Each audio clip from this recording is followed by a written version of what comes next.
दुनिया का सबसे बड़ा लोकतांत्रिक देश हिंदुस्तान आज भले ही भीमराव अंबेडकर के लिखे संविधान के मुताबिक चलता हो, लेकिन आज उन्हीं अंबेडकर के विचारों को लेकर बवाल मचा हुआ है। क्योंकि भीमराव अंबेडकर बौद्ध धर्म के अनुयायी थे और हिंदू धर्म से बौद्ध धर्म अपनाते वक्त जो 22 प्रतिज्ञाएं ली थी, आज उन प्रतिज्ञाओं पर बैन लगाने की खबर आ रही है। और ये बात किसी और ने नहीं, खुद भीमराव अंबेडकर के पोते प्रकाश अंबेडकर ने कही है। एक बयान में उन्होंने कहा कि खतरे की घंटी बज चुकी है।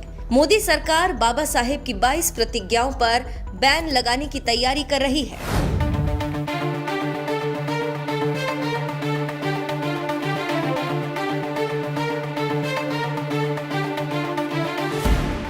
क्या है भीमराव अंबेडकर की 22 प्रतिज्ञा जिस पर मचा घमासान?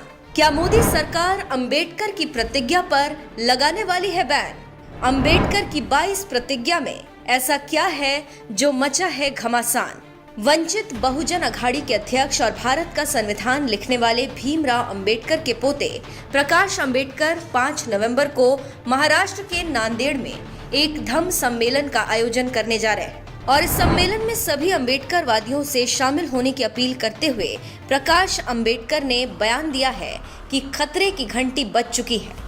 मोदी सरकार बाबा साहेब की 22 प्रतिज्ञाओं पर बैन लगाने की तैयारी कर रही है। मैं अंबेडकरवादियों से ऐलान करता हूं कि खतरे की घंटी बज चुकी है। वैदिक हिंदू धर्म के प्रचारकों ने जो कहा है उसको बड़ी गंभीरता से ले लीजिए।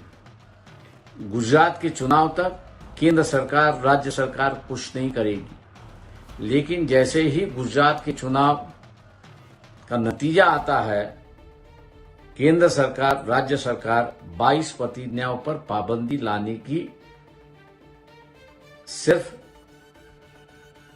चेष्टा नहीं करेगी तो असलियत में पाबंदी लाएगी, कानूनी कार्रवाई होगी और बाबा साहब की एक तरफ की इज्जत की जिंदगी का रास्ता जो बताया था उसको खत्म करने की बात यहां पे शुरुआत हुई। 5 नवंबर को नांदेड़ में धम्म सम्मेलन आयोजित किया गया है।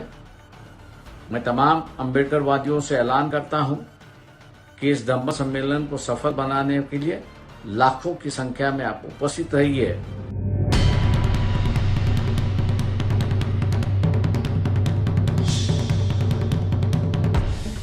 प्रकाश अंबेडकर ने दावा किया है कि गुजरात चुनाव के बाद मोदी सरकार भीमराव अंबेडकर की 22 प्रतिज्ञाओं पर बैन लगा देगी, जिसके बाद से ही इन प्रतिज्ञाओं को लेकर सियासी घमासान मचा हुआ है।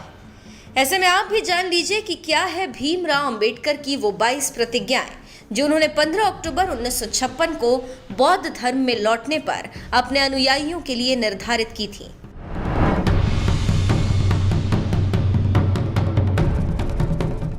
मैं ब्रह्मा, विष्णु और महेश में कोई विश्वास नहीं करूंगा और ना ही मैं उनकी पूजा करूंगा। मैं राम और कृष्ण जो भगवान के अवतार माने जाते हैं में कोई आस्था नहीं रखूंगा और ना ही मैं उनकी पूजा करूंगा। मैं गौरी, गणपति और हिंदुओं के अन्य देवी देवताओं में आस्था नहीं रखूंगा और ना ही मैं उनकी पूजा करूंगा। मैं भगवान के अवतार में विश्वास नहीं करता हूँ। मैं ये नहीं मानता और ना कभी मानूंगा कि भगवान बुद्ध विष्णु के अवतार थे। मैं इसे पागलपन और झूठा प्रचार प्रसार मानता हूँ। मैं श्रद्धा में भाग नहीं लूंगा और ना ही पिंडदान दूंगा। मैं बुद्ध के सिद्धांतों और उपदेशों का उल्लंघन करने वाले तरीके से कार्य नहीं करूंगा। मैं ब्राह्मणों द्वारा निष्पादित होने वाले किसी भी समारोह को स्वीकार नहीं करूंगा। मैं मनुष्य की समानता में विश्वास करता हूँ। मैं समानता स्थापित करने का प्रयास करूंगा। मैं बुद्ध के अष्टांगिक मार्ग का अनुसरण करूंगा। मैं बुद्ध द्वारा निर्धारित परमितों का पालन करूंगा।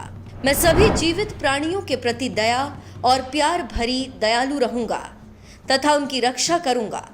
मैं चोरी नहीं करूंगा। मैं झूठ नहीं बोलूंगा। मैं कामुक पापों को नहीं करूंगा। मैं शराब, ड्रग्स जैसे मादक पदार्थों का सेवन नहीं करूंगा।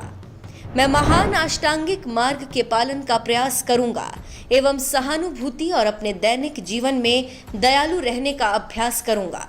मैं हिंदू धर्म का त्याग करता हूं जो मानवता के लिए हानिकारक है और उन्नति और मानवता के विकास में बाधक है, क्योंकि यह समानता पर आधारित है और स्वधर्म के रूप में बौद्ध धर्म को अपनाता हूं। मैं दृढ़ता के साथ ये विश्वास करता हूं कि बुद्ध का धर्म ही सच्चा धर्म है। मुझे विश्वास है कि मैं फिर से जन्म ले रहा हूं।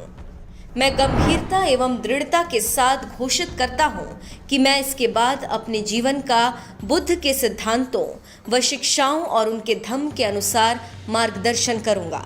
धर्म परिवर्तन कर बौद्ध धर्म अपनाने वाले भीमराव अंबेडकर ने जो ये 22 प्रतिज्ञाएं निर्धारित की थीं, इनमें से कुछ प्रतिज्ञाएं ऐसी हैं जिन पर ऐतराज जताया जा रहा है। खासकर हिंदू धर्म को मानने वाले साधु संत अक्सर इनमें से कुछ प्रतिज्ञाओं पर सवाल उठाते रहे हैं, क्योंकि ये प्रतिज्ञाएं सीधे तौर पर हिंदू विरोधी मानी जाती हैं, जिनमें साफ तौर पर कहा गया है कि ब्रह्मा विष्णु महेश की पूजा नहीं करनी चाहिए और ना ही भगवान राम कृष्ण को अवतार माना गया है।